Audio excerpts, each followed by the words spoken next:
يوم يفر المرء من أخيه وأمه وأبيه وصاحبته وبنيه لكل امرئ منهم يومئذ شأن يغنيه يوم يفر المرء من أخيه এমন একদিন আসবে যেদিন নাকি ভাই ভাই থেকে পলায়ন করবে يوم يفر المرء من أخيه তাদের ভাই থেকে ভাই পলায়ন করবে وأمه وأبيه سيدنا وسندنا وحبيبنا وحبيب قلوبنا ومولانا محمدا عبده ورسوله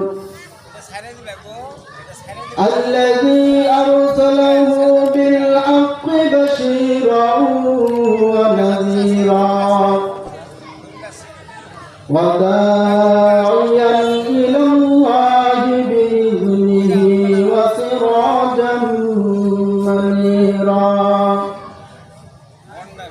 فقد قال الله تعالى في كلامه المجيد وفي فرقانه الحميد أعوذ بالله من الشيطان الرجيم بسم الله الرحمن الرحيم القارعة ما القارعة وما أدراك ما القارعة يوم يكون الناس كالفراش المبثوث وتكون الجبال كالعهن المنفوش فأما من ثقلت موازينه فهو في عيشة راضية وأما من خفت موازينه فأمه هاوية وما أدراك ما هي نار حامية بارك الله لنا ولكم في القرآن العظيم ونفعنا وإياكم بالآيات والذكر الحكيم الحمد لله আজকের এই গোবিন্দপুর ইসলামিয়া মাদ্রাসা ও মসজিদের উদ্যোগে আয়োজিত ইসলামী সম্মেলনের সম্মানিত সভাপতি উপস্থিত মুসল্লিয়ানে কেরাম সকলেরই আমাদের এই মুবারকপূর্ণ মাহফিলে উপস্থিত হওয়ার জন্য আমরা মালিকের দরবারে আল্লাহ তাআলার দরবারে শুকরিয়া জানাই বলি আলহামদুলিল্লাহ। তো আমরা এখন যারা যারা এমন দিনই মাহফিল পাওয়ার পরে বরকতপূর্ণ মাহফিল পাওয়ার পরে যারা বাইরে ঘোরাফেরা করতেছি রাস্তাঘাটে আছি বা দোকানপাটে আছি আমরা সকল কাজ থেকে ফারেক হইয়া আমরা এই দিনই মাহফিলে যেন অতি দ্রুত এসে বসি এজন্য আমি ওদেরকে আহ্বান জানাচ্ছি আপনাদেরকে। প্রত্যেক দিন এই মাহফিলগুলো হয় না, এই মাহফিলটা আমরা অনেক কষ্টের মাধ্যমে অনেক মুজাহাদার মাধ্যমে বছরে একবার করি। এই দিনটা যদি আপনারা মেলার মতো করে কাটিয়ে দেন তাহলে কিন্তু আমাদের এই মাহফিলের পূর্ণ হক আদায় করা হলো না। এজন্য আমি সকলকে উদারত আহ্বান করব অতি দ্রুত আপনারা প্যান্ডেলে এসে বসবেন। এই দিনই মাহফিলের মধ্যে যদি আপনারা আমলের নিয়তে যদি মাহফিলে এসে বসতে পারেন আর উলামায়ে কেরামের জবান থেকে যে দিনই আলোচনাগুলো বের হবে সেগুলো থেকে যদি সামান্য কিছু গ্রহণ করতে পারেন আল্লাহ রাসূল সাল্লাল্লাহু আলাইহি ওয়াসাল্লাম ফরমান মাজলিসু ফিকহিন খায়রুম মিন ইবাদাতি 60 সানা। এই দিনই একটা মাজলিসের কেমন মর্যাদা আল্লাহ রাসূল সাল্লাল্লাহু আলাইহি ওয়াসাল্লাম ফরমান 60 বছর নফল ইবাদতের থেকেও উত্তম। এখানে যারা আমরা আসতে পেরেছি তারা কি আমরা বরকতময় মাহফিলে এসে ভাগ্যবান হয়েছি না দুর্ভাগা হয়েছি? ভাগ্যবান হয়েছি। আর এমন একটা দিনই মাহফিল হওয়ার পরেও যারা বাইরে ঘোরাফেরা করতেছে, বাজারের মধ্যে প্রত্যেকদিন বাজার করতে পারে, এরপরেও আজকে বিশেষভাবে তারা বাজারের আয়োজন করিয়া বাজারের মধ্যে সময় কাটাইতেছে, সত্যিকার অর্থে তারাই দুর্ভাগা। এই কঠিন পরিস্থিতি থেকে দুনিয়ার মানুষকে বাঁচানোর জন্য, মানুষকে দ্বীনের পথে আসার জন্য আল্লাহ পাক রব্বুল আলামিন কোরআনে পাকের মধ্যে হাসরের ভয় সম্পর্কে, মিজানের ভয় সম্পর্কে প্রায় 2000-এর মতো আয়াত নাযিল করেছেন। কোরআনে পাককে 3 ভাগে বিভক্ত করা হয়েছে। তার মধ্যে একটা ভাগ হলো পরকালীন ভয়। এই ভয় সম্পর্কে প্রায় 2000-এর মতো আয়াত আছে। মানুষের মধ্যে যদি পরকালে হিসাব দেওয়ার ভয় থাকে, পরকালে যে আল্লাহ তাআলার সম্মুখে দাঁড়াতে হবে, এই কথা যদি তাদের মনের মধ্যে জাগ্রত হয়, আর কেমন ভয়াবহ পরিস্থিতি হবে এই সম্পর্কে যদি তাদের জানা থাকে, তাহলে তারা এই দুনিয়াতে তাদের দুনিয়ার জিন্দেগিটা চালানো, তাদের এই ফাহেসা কাজ থেকে বেঁচে আসা, তাদের খারাপ থেকে বেঁচে যাওয়া সহজ হবে। সূরা কারিয়ার মধ্যে আল্লাহ তাআলা সেই ভয়াবহ পরিস্থিতির একটা পরিস্থিতি সম্পর্কে আলোচনা করছেন। কাল কিয়ামতের ময়দানে এমন ভয়াবহ 3টা পরিস্থিতি হবে, যে ভয়াবহ পরিস্থিতিগুলোতে মানুষ সব কিছুর কথা ভুলে যাবে, সব কিছুর কথা ভুলে যাবে। দুনিয়ায় যত তার আপনজন ছিল, নিজের সন্তানের চাইতে আমার কাছে মনে হয় পিতামাতা অতটা আপন নয়। কি বলেন? সন্তানকে যে পরিমাণ মহব্বত করেন, পিতামাতাকে ওই পরিমাণ মহব্বত করেন না। কিন্তু এমন ভয়াবহ 3টা পরিস্থিতি হবে কিয়ামতের ময়দানে, যে 3টা পরিস্থিতিতে মানুষ সবার কথা বলে যাবে, সন্তানের কথা, স্বামীর কথা, স্ত্রীর কথা, এরকম কি পিতামাতার কথাও বলে যাবে। এই 3টা ভয়াবহ পরিস্থিতির মধ্যে একটা ভয়াবহ পরিস্থিতি আল্লাহ তাআলা এখানে আলোচনা করছেন। একদিন রাসূল করিম সাল্লাল্লাহু আলাইহি ওয়াসাল্লাম আলোচনা করতেছিলেন সময় হযরত আয়েশা রাদিয়াল্লাহু তাআলা আনহাকে বললেন যে কাল কিয়ামতের ময়দানে যখন মানুষ দাঁড়াবে, আল্লাহ তাআলার সম্মুখে দাঁড়াবে, তখন সবাই উলঙ্গ অবস্থায় দাঁড়াবে। কোন অবস্থায় দাঁড়াবে? উলঙ্গ অবস্থায় দাঁড়াবে, মানুষের খালি পা অবস্থায় দাঁড়াবে।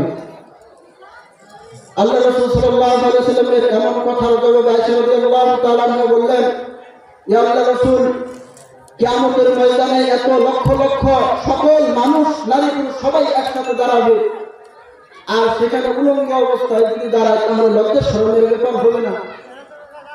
আল্লাহ রাসূল সাল্লাল্লাহু আলাইহি ওয়াসাল্লাম বলেন, ইয়া আয়েশা, কিয়ামতের ময়দানটা এমন ভয়ানক হবে, এমন ভয়াবহ অবস্থা হবে যে মানুষ সেখানে কি অবস্থায় দাঁড়িয়ে আছে সেটা তাদের দেখার মতো, তাদের এটা মালুম করার মতো অবস্থায় থাকবে।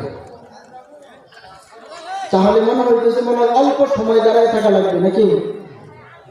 যেহেতু মানুষ, কে পুরুষ কে মহিলা, কে উলঙ্গ কে কাপড় পরা, এই অবস্থাটা যেহেতু জানতে পারবে না, তাহলে তো একেবারে অল্প সময় দাঁড়ায় থাকবে নাকি? আল্লাহ তাআলা এই সম্পর্কে বলেন, মিকদারুহু 50,000 সানা, ইয়াওমান কানা মিকদারুহু 50,000 সানা। সেই দিনটা এমন লম্বা হবে, এমন লম্বা হবে যে দুনিয়ায় যদি আপনি হিসাব করেন, দুনিয়ার বছরের হিসাবে যদি হিসাব করেন, 50,000 বছরের সমান হবে। কত বছরের সমান হবে? 50,000 বছরের সমান হবে। এত লম্বা সময় কিয়ামতের ময়দানে দাঁড়িয়ে থাকা লাগবে। সেই স্থানটা মনে খুব আরামদায়ক হবে? আরামদায়ক হবে না। এত লম্বা সময় দাঁড়ায় থাকার জন্য যদি আপনাকে একদিনও যদি একটা জায়গায় দাঁড়িয়ে থাকার জন্য বলা হয়, একটা এসি রুমের মধ্যে যদি আপনাকে দাঁড়িয়ে থাকার জন্য বলা হয়, যেখানে সূর্যের আলো পাবে না আপনাকে, যেখানে আপনাকে গরমে কষ্ট দিবে না, সেখানেও যদি আপনাকে একটা দিন 24 ঘন্টা মাত্র দাঁড়িয়ে থাকার জন্য বলা হয়, আপনার দ্বারা সম্ভব হবে? আর সেখানে কিয়ামতের ময়দানে এমন ভয়াবহ পরিস্থিতির মধ্যে দাঁড়ায় থাকা লাগবে। কেমন ভয়াবহ পরিস্থিতি? ওই সম্পর্কে আল্লাহ তাআলা বিভিন্ন আয়াতের মাধ্যমে বর্ণনা করছেন যে কিয়ামতের দিন মানুষ যে কিয়ামতের ময়দানে দাঁড়াবে, সেখানে আরামদায়ক ভাবে দাঁড়াইতে পারবে না, সেখানে জায়গা নিয়ে দাঁড়াইতে পারবে না। জায়গা যতটুকু পাবে তার পা রাখতে যে পরিমাণ জায়গা লাগে ওই পরিমাণ জায়গায় কিয়ামতের ময়দানে, হাসরের ময়দানে সে পাবে। আর পরিস্থিতিটা কেমন হবে? আল্লাহ তাআলা সূর্যটাকে খুব করে ধরে মানুষের আধা হাত, মানুষের মাথার আধা হাত উপরে আয়না ছেড়ে দিবে। আল্লাহ রাসূল সাল্লাল্লাহু আলাইহি ওয়াসাল্লাম ফরমান যে এই সূর্যের যে তাপ পাইতেছ, চৈত্র মাসের তাপ সহ্য করা যায়? বর্তমান সময়ে যে সূর্যের তাপ সহ্য করার মতো? 1-2 ঘন্টা সময় যদি আপনাকে বলা হয় যে আপনি এই রোদের মধ্যে দাঁড়িয়ে থাকেন, পারবেন না, ঘেমে যাবেন। আর এই সূর্যের সম্পর্কে আল্লাহ রাসূল সাল্লাল্লাহু আলাইহি ওয়াসাল্লাম ফরমান বর্তমান দুনিয়ায় যে পরিমাণ তাপ দিতেছে সূর্যটা, এই সূর্যটাকে এই পরিমাণ তাপ দিবে না, এর থেকে 70 গুণ তেজাল করে দেওয়া হবে, 70 গুণ তাপ বাড়িয়ে দেওয়া হবে। আর এই সূর্যটা যখন মানুষের মাথার নিকটে ছেড়ে দেওয়া হবে, মাত্র আধা হাত উপরে থাকবে, মানুষ এমন ভয়ানক পরিস্থিতির মধ্যে থাকবে, তাদের মাথার চামড়িটা এরকম ভাবে, মগজগুলো চামড়িটা ঠাস করে ফেটে যাইয়া মগজগুলো টকবক টকবক করতে থাকবে। এমন ভয়ানক পরিস্থিতির মধ্যে দাঁড়াতে হবে না? হবে না? দাঁড়াতে হবে। এই ভয়ানক পরিস্থিতির মধ্যে আমাদের দাঁড়ায় থাকতে হবে। 1-2 দিন নয়, 50,000 বছর দাঁড়ায় থাকতে হবে। এই সময়ে দাঁড়ায় থাকতে থাকতে থাকতে থাকতে মানুষ অসহ্য হয়ে যাবে, যেটা আর সহ্য করার মতো থাকবে না।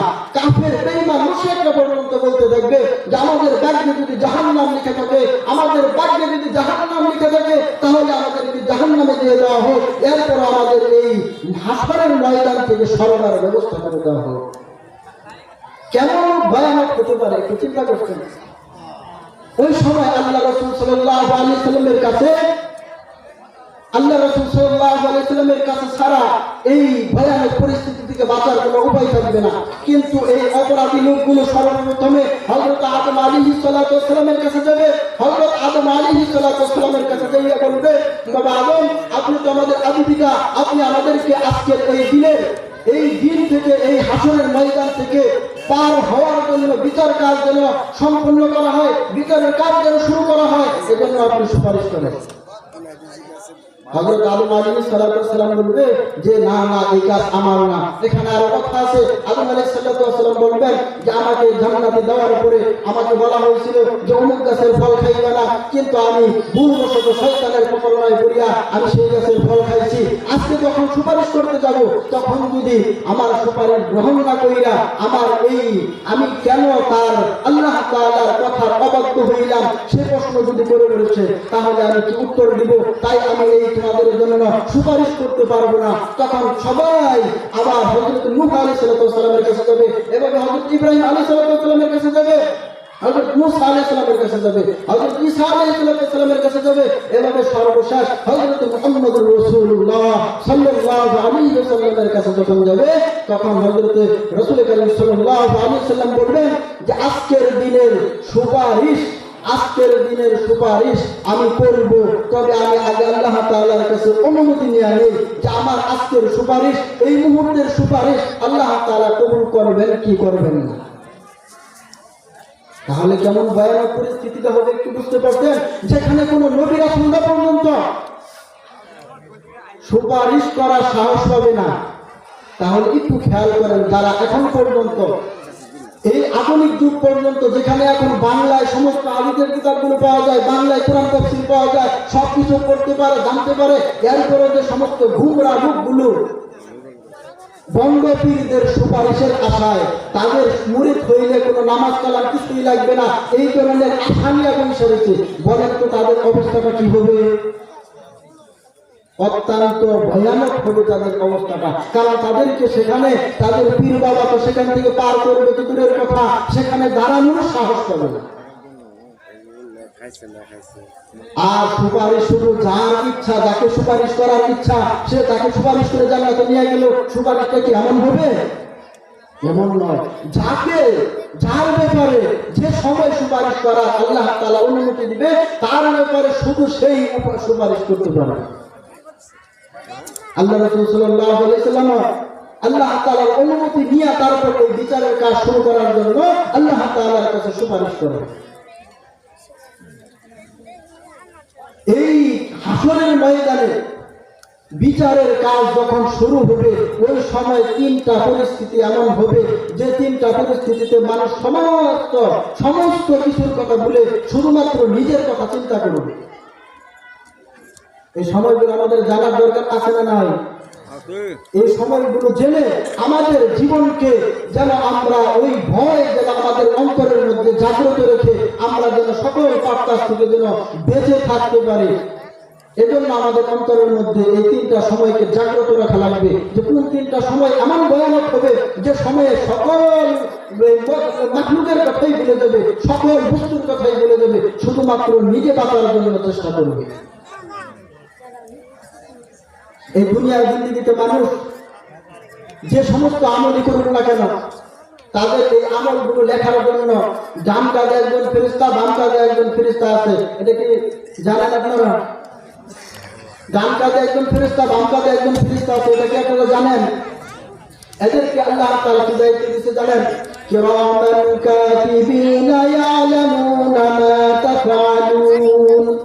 এই কিরামান কাতিবিন সম্মানিত ফেরেশতারা তাদের কাজ হলো যে নেক করবে নেক আমল ডান কাঁধের ফেরেশতা লিখবে, যে বদ আমল করবে তার বদ আমল এই বাম কাঁধের ফেরেশতা লিখবে। কিয়ামতের দিন যখন বান্দাদেরকে সর্বপ্রথম যে কঠিন মুহূর্তটা হবে সেটা হবে আমল নামা কোন হাতে পাবে। যখন আমল নামা দেওয়ার সময় হবে ওই সময় মানুষগুলো এত বেশি পেরেশান হবে যে সকলের কথা বলে যাবে। ওই সময় যে কে কোন হাতে আমল নামা পাবে, আমি কোন হাতে আমল নামা পাই, আমি ডান হাতে আমল নামা পাই না বাম হাতে আমল নামা পাই, আমার আমল নামা কি ডান হাতে আছে না আমার আমল নামা বাম হাতে আছে, এই চিন্তায় সব কিছুর কথা বলে যাবে। সন্তানের কথা বলে যাবে, স্ত্রীর কথা বলে যাবে, পিতামাতার কথা বলে যাবে, সকলের কথা বলে যাবে। শুধু খালি নিজের চিন্তা করতে থাকবে। যখন এই নেককার বান্দাদেরকে ডান হাতের মধ্যে আমলনামা দেওয়া হবে, নেক আমলনামা যখন ডান হাতের মধ্যে দেওয়া হবে, ডান হাতে আমলনামা পাওয়ার পরে সেখানে লেখা দেখবে যে তোমাকে চিরকালের জন্য জাহান্নামে থাকতে হবে না। এটা দেখে এসে চিৎকার করতে থাকবে আর বলতে থাকবে যে আমার আপনজনেরা তোমরা কই দেখো আমার ডান হাতে আমলনামা আসছে আর আমার আমলনামার মধ্যে সার্টিফিকেট আসছে, আমি চিরকালের জন্য জাহান্নামে যাব না, আমি চিরকালের জন্য জাহান্নামে যাব না। একথা বলতে থাকবে আর আনন্দ চিল্লাচিল্লি করতে থাকবে। আর যে সমস্ত বক্তার লোক, পাপিষ্ঠ লোক, দুনিয়ায় যারা এরকম ভাবে নিজের মনচাহি খায়সাতের সাথে জিন্দগি কাটাইছে, আল্লাহ রাসূলের আদর্শের কোনো দাঁড় নাই, আল্লাহর হুকুমের কোনো দাঁড় নাই, নিজের মতো জিন্দগি চালাইছে, তাদেরকেও আমলনামা দেওয়া হবে। কিন্তু তাদের আমলনামাটা কিভাবে দেওয়া হবে জানেন? তাদের আমলনামাটা এভাবেই কঠিন অবস্থার মধ্যে দেওয়া হবে, তাদের আমলনামাটা বাম হাতে দেওয়া হবে। কিন্তু বাম হাতে কিভাবে দিবে? সহজ সরল ভাবে তাদেরকে আমলনামা বাম হাতে দেওয়া হবে না, তাদের আমলনামাটা এইভাবে দেওয়া হবে যে হাদিসে পাকের মধ্যে আসছে তাদের বুকের ভিতর দিয়ে ছিদ্র করা হবে, বুকের ভেতর দিয়ে ছিদ্র করা হবে, বুকের ভিতর দিয়ে ছিদ্র করার পর তাদেরকে এই বুকের ভিতর দিয়া তাদের বাম হাত ঢুকানোর উপরে পিছন দিকে বের করবে। যখন ডান হাতে সে আমলনামা নিতে চাইবে, কারণ জানা ডান হাতে যদি আমলনামা পায় তাহলে সে নেককার হবে, যখন ডান হাত বাড়াবে ফেরেশতারা তাদের ডান হাতকে মুড়াইয়া তার কাঁধের সাথে বেঁধে দিবে, ডান হাত আর বাড়াতে পারবে না। যখন বাম হাত শুরু থাকবে, বাম হাতে আমলনামাটা কিভাবে দিবে? বাম হাতের আমলনামাটা তার বুকের ভিতর দিয়ে ছিদ্র করে পিছন দিকে বের করবে, পিছন দিকে বের করার পর তার সেখানে আমলনামা দেওয়া হবে। এখন পিছন দিকে হলো আমলনামা আর সামনের দিকে হলো তার মাথা ঘুরানো। তখন তার এই আমলনামা কিভাবে দেখবে? সেজন্য তার ঘাটটাকে মস্কাইয়া পিছন দিকে ঘুরে দেওয়া হবে। আর আল্লাহ তাআলা বলবে ইকরা কিতাবাকা ওয়া কাফা বিনাফসিকা আল-ইয়াওমা আলাইকা হাসিবা। এ বক্তার বান্দা, তুমি কি আমল নিয়ে আসছো? আজকে তুমি কি আমল নিয়ে আসছো? দুনিয়ার জীবনে কি করছো? আজকে তুমি তোমার আমল নামা পড়ো, আর তোমার কোন জায়গায় স্থান হবে সে স্থান তুমি নিজেই অনুমান করতে পারবে। তোমার কোন জায়গায় তুমি স্থান পাবে সেটা তুমি নিজেই অনুভব করতে পারবে। এই একটা ভয়ানক সময়ে কোন হাতে আমল নামা পাইবে, এই আমল নামা কোন হাতে পাইবে, এই চিন্তা করতে করতে সকলের কথা ভুলে যাবে। 2 নম্বর ভয়ানক পরিস্থিতি আসবে যখন তাদেরকে এই আমল নামাকে মিজানের পাল্লায় ওজন দেওয়া হবে।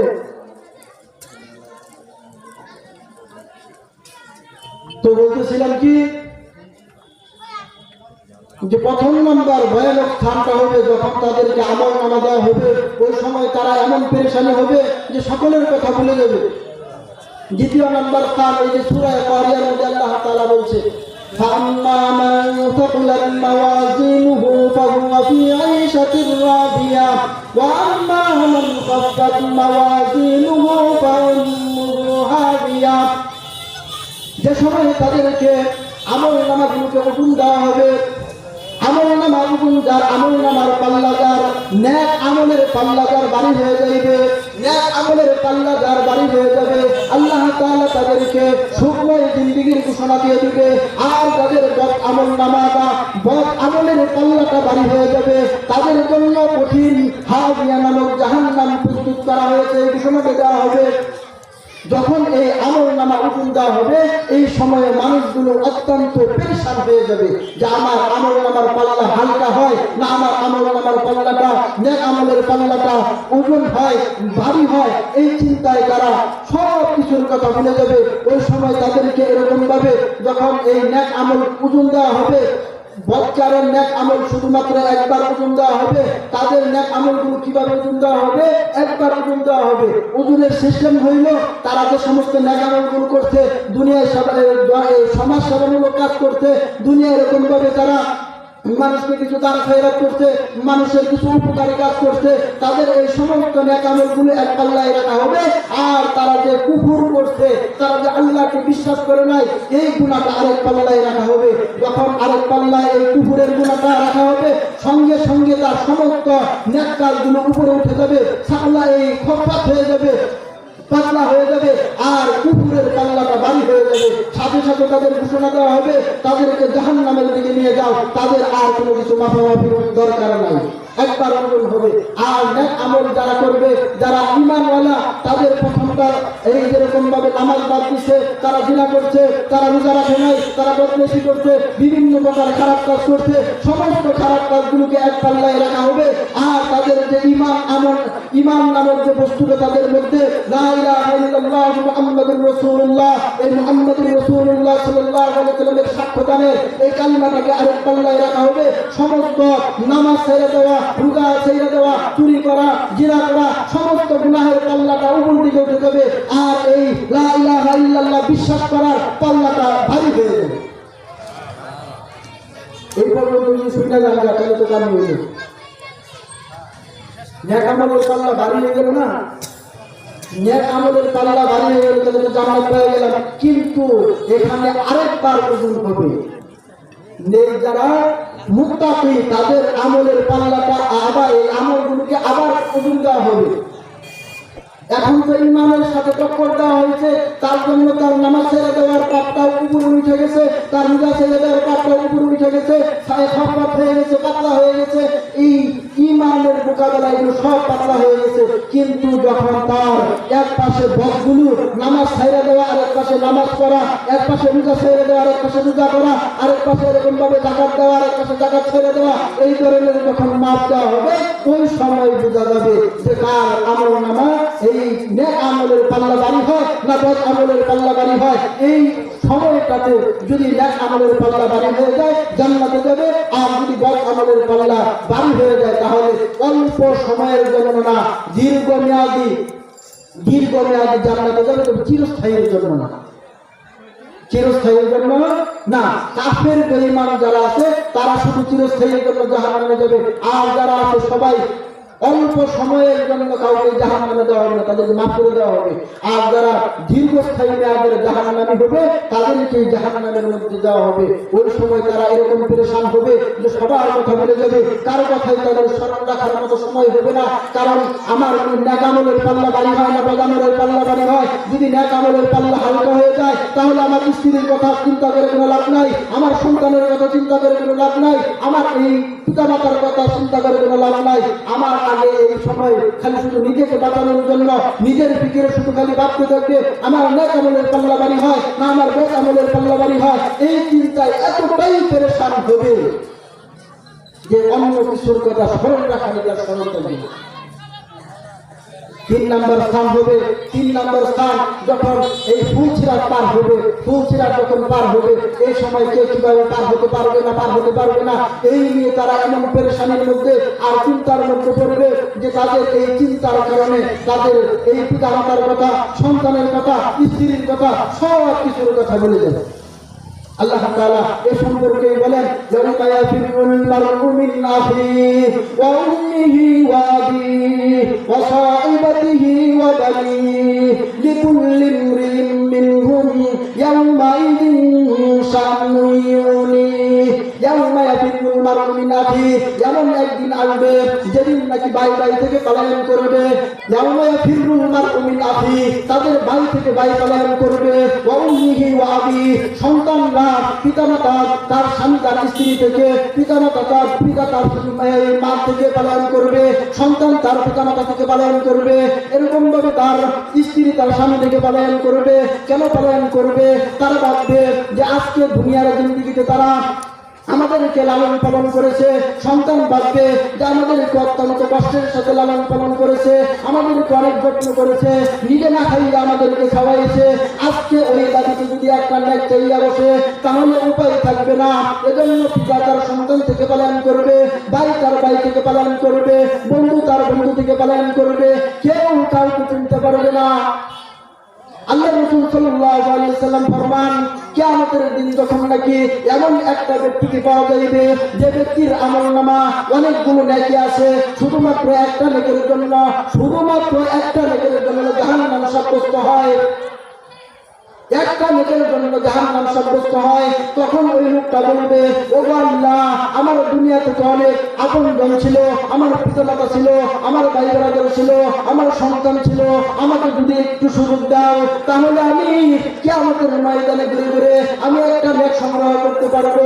ওই সময় আল্লাহ তাআলা বলবে তোমার যদি ধারণা হয় যে তুমি একটা নেক সংগ্রহ করতে পারবা তাহলে যাও, তোমাকে সুযোগ দিলাম, তুমি যদি একটা নেক নিয়ে আসতে পারো তাহলে তুমি জান্নাতে চলে যাবে। ওই লোকটা এরকম ভাবে যখন এই কিয়ামতের ময়দানে ঘুরতে থাকবে আর আপনজনদেরকে খুঁজতে থাকবে, আপনজনদেরকে খুঁজতে খুঁজতে দেখবে যে তার পিতার সামনে পড়ে গেছে, তার পিতাকে যাইয়া বলবে ওগো বাবা, দুনিয়ার জিন্দেগিতে আমার জন্য কতই না কষ্ট করেছ, আমাকে তুমি না খাইয়া খাওয়াইছ, আমাকে লালন পালন করার জন্য, আমাকে সুখী রাখার জন্য, আমাকে ভালো রাখার জন্য তুমি মাথার দাম পায়ে ফেলাইছ। আজকে আমার একটা নেকের জন্য জাহান্নাম সাব্যস্ত হয়ে যায়, আমার একটা নেকের জন্য জাহান্নামে চলে যেতে হয়, তুমি কি আমাকে দয়া করে একটা নেক দিবানি? তার বাবা বলবে যে আমার দুনিয়াতে সন্তান ছিল কিন্তু তুমি কে, তোমাকে তো চিনতে পারলাম না, তোমাকে তো চিনতে পারলাম না, আজকে তোমাকে আমি নেক দিব, আমার বিপদের সময় আমাকে কে দেখবে, আমার কি হবে আমি ওটাই ভাবতে পারতেছি না। কেমন ভয়ানক পরিস্থিতি হবে একটু ধারণা করতে পারতেছেন? যে স্বামী পিতা তার সন্তানকে বলবে যে আমার দুনিয়াতে সন্তান ছিল ঠিকই কিন্তু তোমাকে আমি চিনতে পারতেছি না। এরকম ভাবে সে আরো অনেক আত্মীয় স্বজনের কাছে যাবে, তার মায়ের কাছে যাবে, বলবে ওগো মা, আমি তো তোমার অনেক আদরের সন্তান ছিলাম, আমাকে আজকে একটা নেক দিয়ে তুমি জাহান্নাম থেকে বাঁচাও, আমাকে একটা নেক দিয়ে জান্নাতের ফায়সালা শোনানোর জন্য তুমি আমাকে একটা নেক দাও। এরকম ভাবে সকলের কাছে ঘুরতে ঘুরতে সবাই তাকে ফিরিয়ে দিবে, কেউ একটা নেক দিবে না। ওই দিনের ভয় আমাদের অন্তরে আছে, ওই দিনের ভয় আমাদের অন্তরে আছে। ওই দিনের ভয় যদি আমাদের অন্তরে থাকতো তাহলে কি নামাজ ছেড়ে দেওয়ার মতো এত বড় গুনাহ করতে পারতাম? রোজা ছেড়ে দেওয়ার মতো এত বড় গুনাহ করতে পারতাম? যে সময় আল্লাহ তাআলার সামনে দাঁড়াইয়া নেক ছাড়া আর কোনো কিছুর হিসাব নিকাশ করবে না। সেদিন তারা এরকম ভাবে যখন জাহান্নামের সাব্যস্ত হয়ে যাবে, তখন এক বান্দারা বলতে দেখবে, ওগো আল্লাহ, তুমি আমার বিনিময়ে, আমাকে জান্নাতে দেওয়ার বিনিময়ে আমার সন্তানকে মুক্তিপণ হিসাবে জাহান্নামে দিয়ে দাও। একবার একটু চিন্তা করতে পারেন, যেখানে দুনিয়ার জিন্দেগিতে বাবা মা নিজের সন্তানকে কুরবান, নিজের জীবনকে কুরবান করে দেয় যেন তার সন্তানটা ভালো থাকে, যেন তার সন্তানটা আসানিয়তের সাথে থাকে, যেন কোনো সমস্যার মধ্যে না পড়তে হয়। সে ঠিকানা থাকালে কিয়ামতের ময়দানে বলবে, ও আল্লাহ, আমার কাছ থেকে আমার সন্তানদেরকে মুক্তিপণ হিসাবে নিয়ে তাদেরকে জাহান্নামের মধ্যে দাও, ও তার মুক্তিপণ হিসাবে আমাকে জান্নাত দিয়ে দাও। আল্লাহ তাআলা বলবে, হবে না, কাল্লা, কখনোই নয়। ওই সময় বলবে যে আল্লাহ, তুমি দুনিয়ার যত মাখলুক আছে, দুনিয়ার যত মানুষ আছে, সবাইকে আমার মুক্তিপণ হিসাবে জাহান্নামে দিয়ে দাও। কত বড় ভয়ানক পরিস্থিতি হইলে যেমন পাগলামি কথা বলা যায়, একটু চিন্তা করতে পারছেন? বলবে যে আল্লাহ, আমার পক্ষ থেকে দুনিয়ার সমস্ত মানুষকে তুমি জাহান্নামে দিয়ে দাও আমার মুক্তিপণ হিসাবে, আর আমাকে জান্নাত দিয়ে দাও। আল্লাহ তাআলা বলবে, কাল্লা, কখনোই নয়, কারো পরিবর্তে কারো পাপের সাজা অন্য কাউকে দেওয়া হবে না। ওয়ালা তাজিরু ওয়াজিরাতুন উযরা উখরা। আল্লাহ তাআলা বলেন, একের পাপের সাজা অন্যকে দেওয়া হবে না, একের পাপের সাজা অন্যকে দেওয়া হবে না। লা যুলমাল ইয়াউম, আজকের দিনে কাউকে জুলুম করা হবে না। এই দিনের মধ্যে কাউকে জুলুম করা হবে না। একজনের পাপের শাস্তি অন্যজনকে দেওয়া হবে না। এজন্য আজকে আপনার সন্তানকে লালন পালন করার জন্য, আজকে আপনার পিতামাতাকে লালন পালন করার জন্য, টাকা বৃদ্ধি করার জন্য সুদের মতো কারবারি করতেছেন, ঘুষের মতো কারবারি করতেছেন, খারাপ কাজের মধ্যে যাইতেছেন, কোনো দোকানি করতেছেন, একটু পরোয়া করতেছেন না। একবার কি ভেবে দেখেছেন আপনার সন্তান আপনাকে একটা ন্যায় দিয়ে সাহায্য করবে না? এই সন্তানের জন্য আপনি কালোবাজারি করতেছেন, এই সন্তানের জন্য আপনি মিথ্যা কথা বলতেছেন, এই সন্তানের জন্যই না আপনি আজকে কত রকমের গুনাহের মধ্যে লিপ্ত হইতেছেন। একবার চিন্তা করে দেখেন যে আপনি যখন বিশালের মতো ঘুরতে থাকবেন হাসরের ময়দানে একটা নেকের জন্য, ওই সময় আপনার সন্তান আপনাকে ঘুরিয়ে দিবে, আপনার মাতা পিতাও ঘুরিয়ে দিবে, সবাই আপনাকে ঘুরিয়ে দিবে, শুধুমাত্র নেক কাজে রাখবে। আর যাদেরকে খাওয়ানোর জন্য, যাদেরকে পড়ানোর জন্য, যাদের জন্য আজকে আপনি 2 নাম্বারি করতেছেন, যৌতুক নিতেছেন, ঘুষের মতো টাকা খাইতেছেন, সুদের মতো নাপাকি পায়খানার থেকে নিকৃষ্ট টাকা খাইতেছেন, ওই লোকদেরকেও এই সুদের যে গুনাহ হয়েছে এই গুনার বাদ দিবে না। আল্লাহ তাআলা বলবে, ওয়ালা তাজিরু ওয়াজিরাতুন উযরা উখরা, একের পাপের সাজা অন্যকে দেওয়া হবে না। যাদের জন্য আপনি 2 নাম্বারি করছেন, যাদের জন্য আপনি কালোবাজারি করছেন, ওই সমস্ত লোকদেরকেও এই পাপের সাজা দেওয়া হবে না, শুধুমাত্র আপনাকেই দেওয়া হবে। একবারের জন্য কি চিন্তা আসে না? একবারের জন্য চিন্তা আসে না?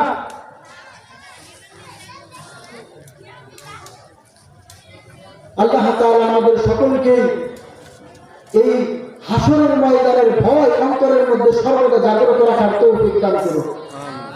এই সমস্ত কঠিন ভয়ানক এখানে এই হাসরের ময়দানের বিবরণ যদি বর্ণনা করতে যাই অনেক লম্বা সময় লাগবে। আমি এখানের মেহমান না, আমি এখানের মেজবান। যেখানে আমার যারা সর্বদাই দেখেন, যেখানে আমার আলোচনা প্রতি শুক্রবারে যদি শুনেন, যারা মেহমান আসতে দূরে থেকে তাদেরকে সময় দেয় আমাদের উচিত। এরপরে যেহেতু কমিটির এই আবেদন ছিল, তাদের অনুরোধ ছিল যে আমি কিছু বলি, এজন্যই আপনাদের সামনে বসা। আমাদের এখান থেকে এটাই শিক্ষা নেওয়া দরকার যে আমাদের আজকের পর থেকে যেন আমরা এই হাসরের ময়দানের ভয়কে অন্তরের মধ্যে জাগ্রত রেখে সকল রকমের 2 নাম্বারি, সকল রকমের কালোবাজারি, সকল রকমের খারাপ কাজ থেকে যেন আমরা বেঁচে থাকি। ইনশাআল্লাহ সবাই চেষ্টা করবো তো? সামনে আর 2টা কথা বলবো মাত্র। সামনে কি আসতেছে? গতকালকে শবে বরাত দিয়েছে, সবাই বরাত, যেটা মুক্তির রজনী, যেটা ভাগ্য রজনী অনেকে বলে, মুক্তির রজনী, যে রজনীতে আল্লাহ তাআলা, আমি গতকালকে আলোচনা করছি, ওই সমস্ত কয়েকটা গুণ যাদের মধ্যে থাকবে তাদেরকে ব্যতীত গুণ করলে ভুল হবে, যে সমস্ত ভুলগুলো মানুষের মধ্যে থাকবে, যে যদি ভুল করে তাহলে এটা তারা ভুল হবে, যাদের মধ্যে এই ভুলগুলো থাকবে তাদেরকে ব্যতীত আল্লাহ তাআলা সবাইকে মাফ করে দেয়। ওই রাত্রে তাদেরকে ব্যতীত সবাইকে কি করে মাফ করে দেয়। এর মধ্যে সর্বপ্রথম যে দুষ্টা বর্ণনা করা হয়েছে, যে সিফাতটা বর্ণনা করা হয়েছে, সেটা হলো ভাইয়ের প্রতি হিংসা বিদ্বেষ রাখা, প্রতিবেশীর প্রতি হিংসা বিদ্বেষ রাখা, নিজের মুসলমান ভাইয়ের প্রতি হিংসা বিদ্বেষ রাখা। যে সমস্ত লোকদের মনের মধ্যে হিংসা বিদ্বেষ আছে, অহংকারে ভরপুর আছে, আল্লাহ তাআলা তাদেরকে এই শবে বরাত আর শবে কদরেও মাফ করেন না। শিরক মুক্ত আমল থাকতে হবে, শিরক মুক্ত ঈমান থাকতে হবে, তাহলে আল্লাহ তাআলা আপনি যদি শবে বরাতের রাত্রিতে আপনি যদি ঘুমায়ও থাকেন, তারপরে আপনার মাফের ঘোষণা হয়ে যাবে। সামনে আমাদের আরেকটা মহা সুবর্ণ সুযোগ, যেটা আল্লাহ রাসূল সাল্লাল্লাহু আলাইহি ওয়াসাল্লাম ফরমান যে এর থেকে ভালো সুযোগ আর আদম সন্তানের জন্য আসতে পারে না। রমজানুল মুবারক মাস সামনে অতি নিকটে আমাদের সামনে আসছে রমজানুল মুবারক মাস। এই রমজান মাসের জন্য আল্লাহ রাসূল সাল্লাল্লাহু আলাইহি ওয়াসাল্লাম 2 মাস আগে থেকে প্রস্তুতি নিতেন। রজব মাসের সারা এই চাঁদ দেখার পরে থেকে তিনি বারবার দোয়া করতে থাকতেন। কি দোয়া করতেন? আল্লাহুম্মা বারিক লানা ফি রজব ওয়া শাবান ওয়া বাল্লিগনা রমাদান। আল্লাহ আমাকে রজব এবং শাবানের বরকত দান করো এবং আমার হায়াতকে রমজান মাস পর্যন্ত পৌঁছাইয়া দাও। এই রমজানের কেমন ফজিলতপূর্ণ মাস যে অন্য মাসে যদি মানুষ একটা এই সুন্নত আমল করে, নফল আমল করে, যে পরিমাণ এই অন্য মাসে একটা ফরজ ইবাদত করলে যে পরিমাণ সওয়াব হয়, রমজান মাসের মধ্যে একটা সুন্নত আমল করলে ওই পরিমাণ সওয়াব দেওয়া হয়। এটাই না শুধু রমজানের বাইরে যদি এক ওয়াক্ত নামাজ কেউ পড়ে এক ওয়াক্তেরই সওয়াব পায়, কিন্তু রমজানে ওই এক ওয়াক্ত নামাজ পড়ার কারণে 70 ওয়াক্তের সওয়াব দেওয়া হয়। প্রত্যেকটা নেক আমলের সওয়াবকে 70 গুণ বৃদ্ধি করে দেওয়া হয়। এই রমজানের জন্য আমরা সবাই প্রস্তুতি নিতেছি ইনশাআল্লাহ। 6টা গুণ নিয়ে যারা রমজানের রোজা রাখবে তাদেরকে আল্লাহ তাআলা বান্দা থেকে বন্ধু বানায় নেয়। কি বানায় নেয়? রমজানের রোজা যদি 6টা সিফাতের সাথে কোনো ব্যক্তি রমজানের রোজাগুলোকে পালন করে, আল্লাহ তাআলা তাকে বান্দার কাতার থেকে বন্ধু বানায় নেয়। কি বানায় নেয়? 6টা গুণ শোনার দরকার আছে না? খালি শুনবেন না, আমল করবার চিন্তা ফিকির আছে। যারা আমলের নিয়তে শুনবেন, একটা মাসআলা হুজুর আলোচনা করতে অনেক গুরুত্বপূর্ণ, অনেক অত্যন্ত গুরুত্বপূর্ণ। আমরা আসলে মনে করি কি সুন্দর করে একটা কাহিনী যদি কোরআন পায় এর মতো বক্তা আর হতে পারে না।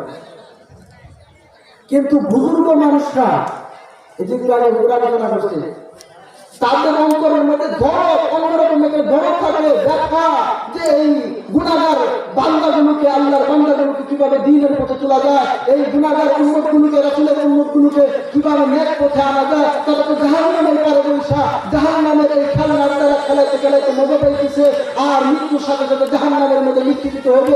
এখান থেকে তাদেরকে বাঁচানোর জন্য দরদ নিয়ে বারবার মানুষদেরকে আহ্বান করে যে তোমরা দ্বীনের পথে আসো, তোমরা সঠিক পথে আসো, গুনাহের কাজ করে যাও। আমলের নিয়ত যদি একটা মাসআলা আজকের এই সম্মেলন থেকে শুনে শিক্ষা দান, মনের মধ্যে যদি আমলের নিয়ত থাকে, 1000 রাকাত নফল নামাজের সওয়াব আল্লাহ তাআলা আপনার আমলনামায় দিয়ে দিবেন। সুবহানাল্লাহ। একটা কোরআন শরীফের আয়াত শিখলে মাত্র 100 রাকাত নফল নামাজের সওয়াব দেওয়া হয়। কিন্তু একটা মাসআলা যদি কোনো ব্যক্তি শিখে, আমলটা ওই সময় করলো না, ওই সময় আমল করার না। যেমন মনে করেন যে তায়াম্মুমের মাসআলা আছে, তায়াম্মুমের কয় ফরজ জানেন? কয় ফরজ? 3 ফরজ। এই 3টা ফরজ যদি আপনি শিখা যাইতে পারেন, যারা জানেন না, আমলটা কি আজকে করা লাগবে? আজকে করার সুযোগ আছে? কালকে করার সুযোগ আছে? তাও না, কারণ আমরা সব জায়গায় পানি পাই। কিন্তু এই সময় এক সময় আসতে পারে, এই হিসাবে আমি যে তায়াম্মুমের 3টা ফরজ শিখলাম, 3টা মাসআলা শিখলাম, এজন্য আমার আমলনামায় সাথে সাথে 3000 রাকাত নফল নামাজের সওয়াব পেয়ে যাবে। সুবহানাল্লাহ। এজন্য যে 6টা সিফাতের কথা বলবো রমজানে, সবাই দিলে কানে শুনবেন তো ইনশাআল্লাহ। 1 নাম্বার সিফাত, 1 নাম্বার গুণ, যে 6টা গুণ অর্জন করে যদি সে রমজানে রোজা রাখে তাহলে আল্লাহ তাআলা তাকে বান্দার ভেতর থেকে ভুক্ত বানায় নেয়। তার মধ্যে এক নাম্বার হইল তার চক্ষুকে হেফাজত করতে হবে। রমজানে রোজা রাখা কি করতে হবে? চক্ষুকে হেফাজত করতে হবে। চক্ষুকে এই বেগানা নারীর দিকে তাকানো যাবে না, অপাত্রে তাকানো যাবে না, টিভি সিনেমার দিকে তাকানো যাবে না, বেহায়া বেপরোয়া নারীর দিকে তাকানো যাবে না, যাদেরকে দেখা যায় এগুলা তাদের দিকে তাকানো যাবে না, অশ্লীল কিছু দেখা যাবে না। এই চক্ষুটাকে হেফাজত করা লাগবে রমজানের রোজা রেখে। ভালো করে মুখস্থ করবেন, এই 6টা গুণ মুখস্থ করে যাবেন। এক নাম্বার কি? চোখের হেফাজত করতে হবে। অপাত্রে তাকানো যাবে না। অপাত্রে তাকানো যাবে না মানে কি? অশ্লীল বেহায়াপনা খারাপ কোনো কিছুই দেখা যাবে না। 2 নাম্বার হলো জবানের হেফাজত করা লাগবে। কিসের হেফাজত করা লাগবে? রমজানের রোজা রেখে যদি আপনি আলতু মানুষের জীবন, মানুষের শিকায়ত, মিথ্যা এই সমস্ত কথাবার্তা বলেন তাহলে রমজানের রোজার বরকত পাবেন না, আর আল্লাহর বন্ধু হওয়া যাবে না। এই জন্য 2 নাম্বার কি করা লাগবে? জবানকে হেফাজত করা লাগবে। 3 নাম্বার নিজের কানকে হেফাজত করা লাগবে। আপনি চোখে কোনো খারাপ জিনিস দেখলেন না, মুখ দ্বারা কোনো খারাপ কথাও বললেন না, কিন্তু আপনি তার শুনে বৈশা বিভিন্ন আড্ডায় বিভিন্ন মনে বৈশা আড্ডা দিলেন, আর মানুষের খারাপ কথাগুলো শুনলেন, মানুষের বিপদ করা আপনি নিজের কাছে শুনলেন, মিথ্যা কথাগুলো শুনলেন, গান বাজনা শুনলেন। এই ধরনের কাজ যদি করেন তাহলে রমজানের পরিপূর্ণ হক আদায় করতে পারবেন না, আল্লাহ তাআলার বান্দা থেকে দূর হতে পারবেন না। 3 নাম্বার কি বললাম? নিজের কানকে হেফাজত করা লাগবে। এই 6টা গুণ যদি অর্জন করতে পারেন, আমি তো 3টা বলছি, তাহলে বান্দা থেকে বন্ধু হওয়া যায়। সবাই আমলের নিয়োগ করতেছে তো ইনশাআল্লাহ। 4 নাম্বার হইল নিজের অঙ্গ প্রত্যঙ্গের হেফাজত করা লাগবে। নিজের হাত পা হেফাজত করা লাগবে, নিজের অঙ্গ প্রত্যঙ্গের হেফাজত করা লাগবে। এই অঙ্গ প্রত্যঙ্গ দ্বারা মানুষকে জুলুম করা যাবে না, খারাপ পথে হাঁটা যাবে না, মানুষকে কোনোভাবেই কষ্ট দেওয়া যাবে না। অনেক হাদিসের মধ্যে আছে আল মুসলিমু মান সাল্লাল্লাহু আলাইহি ওয়াসাল্লাম মিন লিসানিহি ওয়া ইয়াদিহি। প্রকৃত মুসলমানই আছে যার মুখ দ্বারা এবং হাত দ্বারা অপরকে সম্মান করতে পারে। প্রকৃত মুসলমানই হতে পারে না। আপনি তো চান, আপনি তো মনে করেন যে আমি একটা কথা কয়ে গেলাম, তার উপর বিজয়ী হয়ে গেলাম, সে লজ্জা পাইল, তাহলে আপনি বড়ই কাজ করে ফেলছেন। এর দ্বারা আপনি মুসলমানিত্ব থেকেই তো বেড়ে গেছেন। প্রকৃত মুসলমানের কাতারে আপনি নাই। নিজের মুখকে এবং হাতকে হেফাজত করতে হবে, এর দ্বারা যেন মানুষ কোনো সময় কষ্ট না পায়। প্রকৃত মুসলমান যদি হতে চান। 4 নাম্বার কি বললাম? নিজের অঙ্গ প্রত্যঙ্গকে হেফাজত করা লাগবে। কোনো অন্যায় কাজে অঙ্গ প্রত্যঙ্গ ব্যবহার করা যাবে না। রমজানের রোজা রাখা অন্য টাইমেও করা যাবে না। এর মানে এরকম বুঝাইতেছি যে এগুলো বলতেছি এগুলো রমজানের বাইরে সব করবেন, রমজানের এখানে এগুলো বাদ দিয়ে দেখবেন, এরকম না। সবসময় করা লাগবে। যদি রমজানের রোজা রাখা এগুলোর প্রতি বিশেষভাবে গুরুত্ব দেওয়া লাগবে, তাহলে আল্লাহর বান্দা থেকে বন্ধু হয়ে যাওয়া যাবে। 5 নাম্বার হইল, কয় নাম্বার বললাম? 1 নাম্বার বললাম নিজের চক্ষুকে হেফাজত করা লাগবে। 2 নাম্বার নিজের জবানকে হেফাজত করা লাগবে। 3 নাম্বার নিজের কানকে হেফাজত করা লাগবে। 4 নাম্বার নিজের অঙ্গ প্রত্যঙ্গকে হেফাজত করা লাগবে। 5 নাম্বার নিজের হালাল রিজিকের দ্বারা সেহরি এবং ইফতার খাওয়া লাগবে। হালাল রিজিক যদি না খান, আপনি নিজে এই অঙ্গ প্রত্যঙ্গের হেফাজত করছেন, কানের হেফাজত করছেন, চোখের হেফাজত করছেন, সবটাই করছেন, 4টাই আপনি আদায় করছেন, কিন্তু আপনার মালগুলো হইল কি? অপবিত্র। যেমন সরকারি চাকরিজীবীরা সারাদিন রোজা রাখছে, আল্লাহর পুকুরে টেবিলে টোল দিয়া 10-20 হাজার টাকা বসে গেছে। ওটি দিয়ে যাওয়ার সময় রমজানের জন্য ভালো করে যেন ইফতারি করতে পারে, জন্য নিজের মুরগি কিনা নিয়ে যায় চিকেন ফ্রাই করে খাইছে, স্বাদ করে মজা করে তারা এই ইফতার করছে। তাহলে আল্লাহর বন্ধু হওয়া যাবে? হওয়া যাবে না। রাস্তার দাঁড়াইয়া থাকে আমাদের প্রশাসনের লোকেরা, মাঝে মাঝে বেরোবে তাদের কাছ থেকে হাদিয়া তুফা এমনি দেওয়া লাগে, কিন্তু তারা ভোট করে নেয়। এই সমস্ত টাকা দিয়ে যদি তার এই এই ইফতার এবং সেহরি করে, তাহলে এই রোজার কোন রকমের বরকত সে পাবে না, তো পাবেই না, এই রোজা তার নাম বরাবর নিক্ষেপ করা হবে। বুঝতে পারলেন? কয় নাম্বার পর্যন্ত কইলাম? 5 নাম্বার পর্যন্ত কইলাম। 6 নাম্বার হইল এগুলো সবগুলোই করতেন আপনি। নিজের চোখের হেফাজত করতেন, কানের হেফাজত করতেন, নিজের জবানের হেফাজত করতেন, নিজের অঙ্গ প্রত্যঙ্গের হেফাজত করতেন, আপনি হালাল রিজিকও খাইছেন। এর থেকে ইমানদারিত্ব আর কিছু নাই আছে? না না, এর থেকে ইমানদারিত্ব আছে। এটা কি? যদি আপনি 5টা করার পরে আপনার মনের মধ্যে অহংকার চলে যায়, আমি তো অনেক পরহেজগার, আমি তো অনেক মুত্তাকি, আমি তো অনেক সুন্দর রোজা রাখছি, আমার মতো রোজা মনে হয় এই গ্রামের মধ্যে আর কেউ রাখতে পারে না, আমি রোজা রেখা কারো সাথে মিথ্যাও বলি না, কারো বিনোদ করি না, কারো শিকায়ত করি না, সব কিছু থেকে আমি মুক্ত থাকি, আমি বড় রোজাদার, আমি বড় ইমানদার, এই ধরনের গর্ব আর সকল যদি অন্তরের মধ্যে থাকে, এই ধরনের গর্ব আর অহংকার যদি তার অন্তরের মধ্যে থাকে, বাকি 5টা করার পরে তার রমজানের রোজাগুলো কোনো রকমেরই কাজে আসবে না। বুঝতে পারবেন? এই 6টা আমল অন্তরের মধ্যে তাকওয়া পয়দা করতে হবে, অন্তরের মধ্যে ভয় প্রদর্শন করতে হবে যে আল্লাহ তুমি যেভাবে আমাকে রমজানের রোজাগুলো পালন করার জন্য আদেশ করেছ সেভাবে আমি পালন করতে পারি নাই, ও আল্লাহ তুমি আমাকে মাফ করে দাও, আমি যেভাবে আদায় করতে পেরেছি তুমি আমার এর মধ্যে বরকত দান করো। অন্তরের মধ্যে যদি আপনার কষ্ট, আপনার শেষ করে দিচ্ছি অন্তরের মধ্যে যদি তাকওয়া আর আল্লাহর ভয় নিয়ে যদি তারা এই রমজানের রোজা পালন করে, তাহলে আল্লাহ তাআলা বান্দা থেকে বন্ধু বানায় নেয়। কি বানায় নেয়? বান্দা থেকে বন্ধু বানায় নেয়। এই 6টা গুণ নিয়ে যদি আপনি রমজানের রোজাগুলো পালন করতে পারেন, আল্লাহ তাআলা আপনার রমজানের রোজা পরিপূর্ণ বরকত এবং মজা দান করবে, সাথে সাথে আপনাকে আল্লাহ তাআলার বন্ধু হিসেবে কবুল করে নেবে।